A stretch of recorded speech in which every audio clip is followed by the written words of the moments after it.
ওইদিকে পাবেন, একটু সামনে গিয়ে পাবেন, এটা দেখা যায়। তো চুল জটলা করলেন, লাল পোশাক পরলেন, সালা গায়ে দিচ্ছেন, আর বুঝায় যে আহারে আমি। এই যে আপনি এটা করলেন, এটা ভণ্ডামি। আচ্ছা বুঝলাম, প্রথমে ওনার চুল কিনা, চুল ধোয়ার জন্য শ্যাম্পুর টাকা নাই, তাই চুল ধোয় না, ঠিক আছে। ওনার কাপড় ধৌত করার জন্য সাবান নাই, টাকা কিনার টাকা নাই, সামর্থ্য নাই, তাই কাপড় কিনে না। তাহলে সালা পরে আছে কেন? ওনার কাপড় কিনার সামর্থ্য নাই, তাই সালা পরে আছে। এই ব্যক্তির দেখবেন ভক্ত সংখ্যা আছে 10,000, 20,000, 1 লাখ। 1 লাখ লোক 1 টাকা চান্দা উঠাইলে কত টাকা হয়? ওনারে কি এক জোড়া পাঞ্জাবি কিনে দেওয়ার মতো একজন মুরিদ তৈরি হলো না। কারণ মুরিদও জানে আমার পীর ভণ্ড, পীরও জানে আমার মুরিদ যিনি, এগুলা ভণ্ড। আর মুরিদ পীর উভয়ে জানে আমাদের এই পীর ব্যবসা টিকানোর একমাত্র ইনভেস্ট হলো এই সালা আর জটলা চুল। এটা ইনভেস্ট নষ্ট করলে তো ব্যবসা লাগে। তো হাদিস আমাদেরকে শিখায় কি? আর গোবর মার্কা মানুষগুলা করে কি? মস্তিষ্কে কি নিয়ে চলে আল্লাহ ভালো জানে। কিন্তু যদি জিজ্ঞাসা করেন ভাই এর পিছিয়ে আটেন কেন, বা কি যে আছে বুঝবা না। আরে কি আছে মানে এটা কি কথা বলেন আপনি? নামাজ পড়েন না, রোজা রাখেন না, বলতেছেন কি আছে, বুঝবেন না। এই মাথাটাই বেলা নাবে, হ্যাঁ বুঝবেন না, মানে ভোট টাইপের একটা কাহিনী করে। তাহলে ভাই না, ঠিক আছে হাসি দিচ্ছেন, সমস্যা নেই, একটু বুঝে বলেন। ইচ্ছা করে ময়লা পোশাক পরা, সালা পরা, ইচ্ছা করে, সামর্থ্য থাকার পরেও, পাঞ্জাবি পায়জামা পরার সামর্থ্য আছে, এরপরেও ময়লা পরা, সালা পরে থাকা, এটা কি ইসলাম উৎসাহ করে? কেন সেটা করে? আল্লাহ যাক, সে যে করার পরে কিন্তু আমরা যেন এই জাতীয় শিরকে আমরা পা না বানাই, আল্লাহ আমাদেরকে হেফাজত করেন। এইগুলো আপনার মোস্তাহাব পোশাক, একটু উত্তম পোশাক পরা। আর আমি আগে বলছি, উত্তম পোশাক মানে অনেক দামি হতে হবে, এমন না কম দামি হোক, কিন্তু এটা আপনি ধুয়ে একটু লন্ডি করে ইস্ত্রি করে পরিধান করতেছেন, বাস এটা উত্তম পোশাক। আবু দাউদের হাদিস 4063 নম্বর হাদিস। মাঝে মাঝে আবার আপনার উচিত আপনার সামর্থ্য অনুযায়ী একটু দামি পোশাকও পরা উচিত, এটার একটা হাদিস আছে। সুবহানাল্লাহ। এক সাহাবী রাসূল সাল্লাল্লাহু আলাইহি সাল্লামের কাছে গেছে, তো তিনি বলেন আতাইতুন নবী সাল্লাল্লাহু আলাইহি ওয়াসাল্লাম ফি তাওবিন দুনিন, আমি নরমাল পোশাকে আল্লাহর নবীর কাছে গেলাম, একটা নিম্নমানের পোশাক পরে আল্লাহর নবীর কাছে গেলাম। নবী আমাকে বললেন আলা কামালুন, তোমার সম্পদ আসেনি? সাহাবী বললেন জি হুজুর আছে। নবীজি বললেন মিন আইয়িল মাল, কোন ধরনের সম্পদ আছে? সাহাবী জবাব দিলেন কাদ আতানি আল্লাহু মিনাল ইবিলি ওয়াল গানামি ওয়াল খাইলি ওয়ার রাকিক, আল্লাহ তাআলা আমাকে ওট দিয়েছে, মেষ দুম্বা ঘোড়া দিয়েছে, আল্লাহ আমাকে দাস দাসী দিয়েছে, আমার যথেষ্ট সম্পদ আছে। নবীজি বললেন এত সম্পদ তো এই নিম্নমানের পোশাক পরছো কেন? তোমার এত সম্পদ, তুমি এই পোশাক পরছো কেন? ইযা আতাকাল্লাহু মালা ফালইউরা আতারু নি'মাতিল্লাহি আলাইকা ওয়া কারামাতি, আল্লাহ যখন তোমাকে সম্পদ দিয়েছেন, তোমার উচিত আল্লাহর এই নিয়ামতের নিদর্শন যেন তোমার শরীরে দেখা যায়, এটা আল্লাহ দেখতে পছন্দ করেন।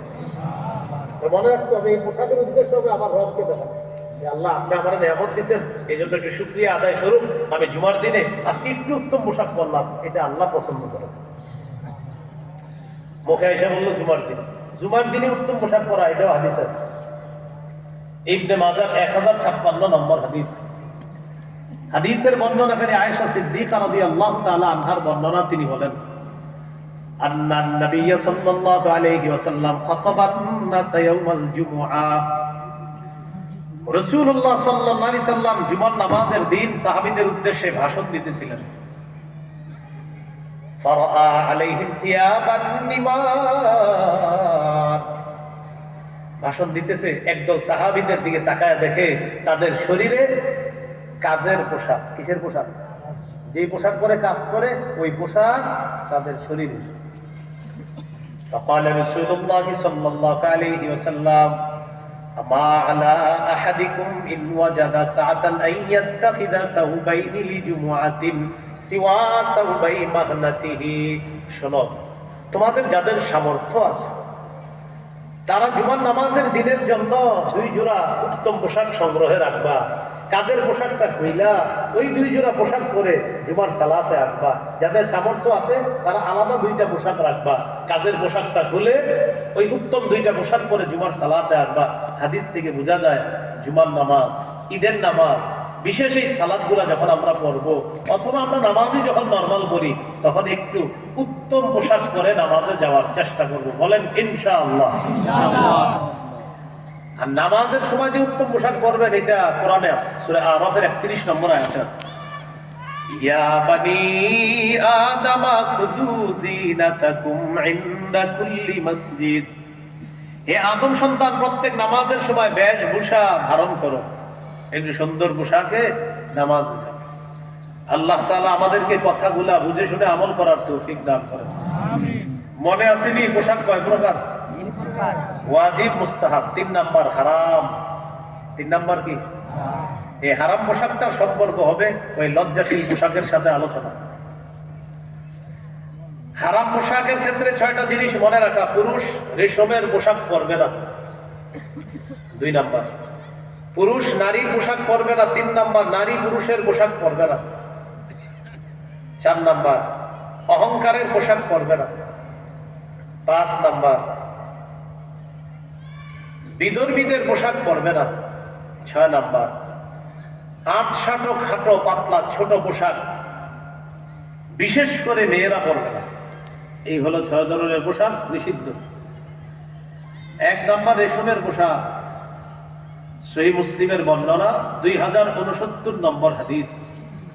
قال رسول الله صلى الله عليه وسلم لا تلبسوا الحرير فإنه من لبسه في الدنيا لم يلبسه في الآخرة।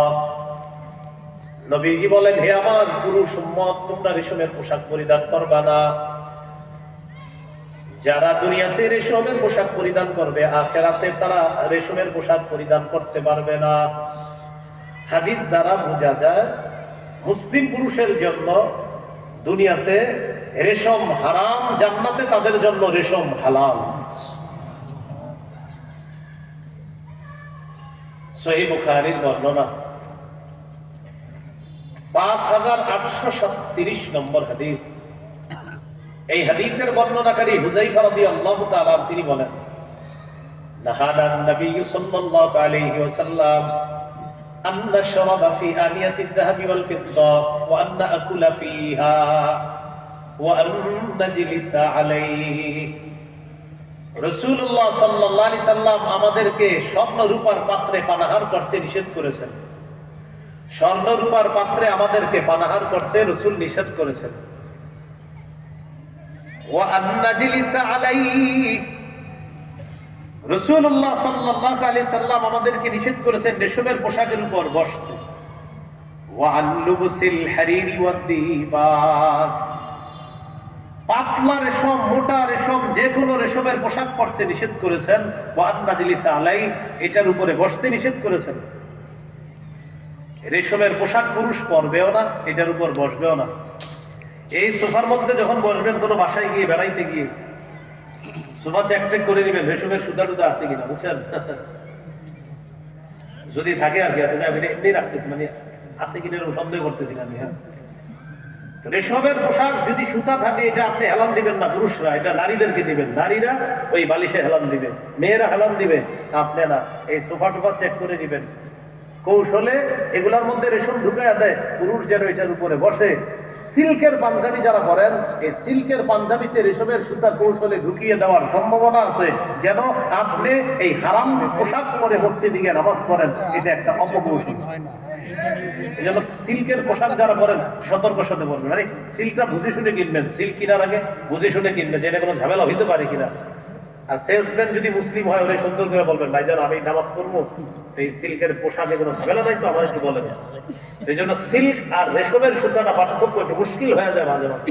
এই জন্য আপনারা একটু সতর্কতা অবলম্বন করবেন। অনেকে পরেন সিল্কে দিয়ে, একটু সতর্ক হবেন। রাসূল সাল্লাল্লাহু আলাইহি সাল্লাম বললেন, স্বর্ণ রূপার পাত্রে পানাহার করা নিষেধ, বসা নিষেধ, রেশম ব্যবহার করা নিষেধ, এটার উপরে বসা নিষেধ। কোন যুক্তি খুঁজবো না, আমার নবী বলেছেন, বাস আমরা মেনে নিয়েছি, আখিরাতের জন্য রেখে দিয়েছি। সহিহ বুখারীর বর্ণনা 5633 নম্বর হাদিস। এই হাদিসের মধ্যে আছে ক্বালা রাসূলুল্লাহ সাল্লাল্লাহু আলাইহি ওয়াসাল্লাম লা তাশরাবু ফি আনিয়াতিদ যাহাবি ওয়াল ফিদ্দাতি, তোমরা স্বর্ণ রূপার পাত্রে পানাহার করবা না, ওয়ালা তালবাসুল হারির